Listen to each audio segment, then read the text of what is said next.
కూటమి సర్కార్లో అధికారులు అత్యుత్సాహం చూపిస్తున్నారా? ప్రభుత్వానికి తెలియకుండానే బిల్లులు క్లియర్ చేస్తున్నారా? గత వైసీపీ ప్రభుత్వంలో చేపట్టిన పెండింగ్ బిల్లుల్ని అధికారులు క్లియర్ చేయడంతో ప్రభుత్వం సీరియస్ అయిందా? ఈ పెండింగ్ బిల్లుల విషయంలో ఓవర్ యాక్షన్ చేసిన అధికారులపై చర్యలకు దిగబోతుందా?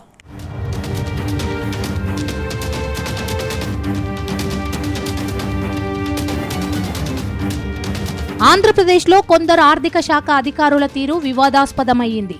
గత ప్రభుత్వంలో చేపట్టిన పెండింగ్ బిల్లులను అధికారులు క్లియర్ చేయటంపై సర్కార్ సీరియస్ అయ్యింది.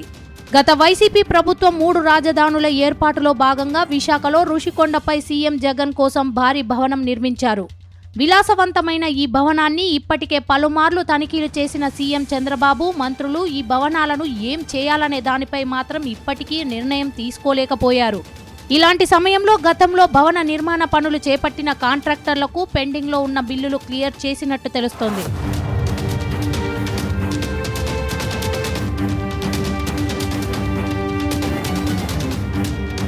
అయితే రుషికొండ ప్యాలెస్ కాంట్రాక్టర్కు బిల్లుల చెల్లింపు వ్యవహారంపై finance minister Payyavula Keshav serious అయినట్టు తెలుస్తోంది. పెండింగ్ బిల్లులు ఎందుకు చెల్లించారంటూ ఆర్థిక శాఖ ఉన్నతాధికారులపై ఆగ్రహం వ్యక్తం చేసినట్టు సమాచారం. దీనికి బాధ్యులైన అధికారులు వివరణ ఇవ్వాలని ఆదేశించినట్టు తెలిసింది.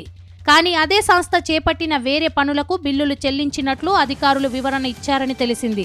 వేరే బిల్లులైనా సరే ఎందుకు చెల్లించారని అసంతృప్తి వ్యక్తం చేశారు. గతంలో దీని గురించి చెప్పినా వినకుంటే ఎలా అంటూ మండిపడినట్టు తెలిసింది. అటు చెల్లింపుల కోసం ఎవరైనా సిఫారసు చేశారా, సొంత నిర్ణయమా అని అధికారులను ప్రశ్నించినట్టు సమాచారం. ఆ కాంట్రాక్టర్ చేపట్టిన ఏ పనులకైనా ఇకపై చెల్లింపులు చేయొద్దని మంత్రి స్పష్టం చేశారని తెలిసింది.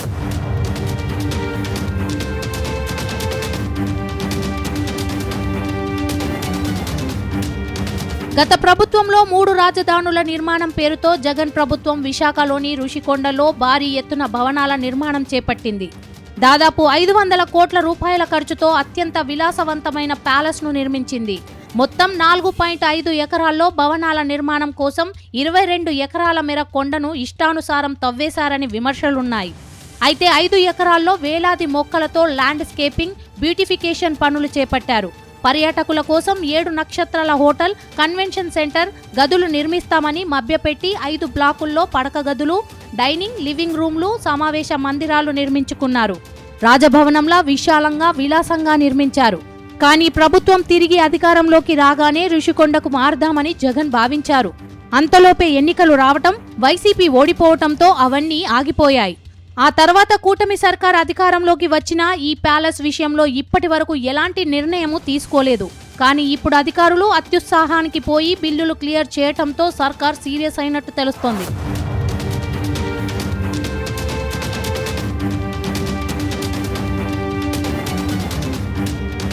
మొత్తం మీద ఆర్థిక శాఖ అధికారుల తీరుపై సర్కార్ సీరియస్ కావటం చర్చనీయాంశంగా మారింది.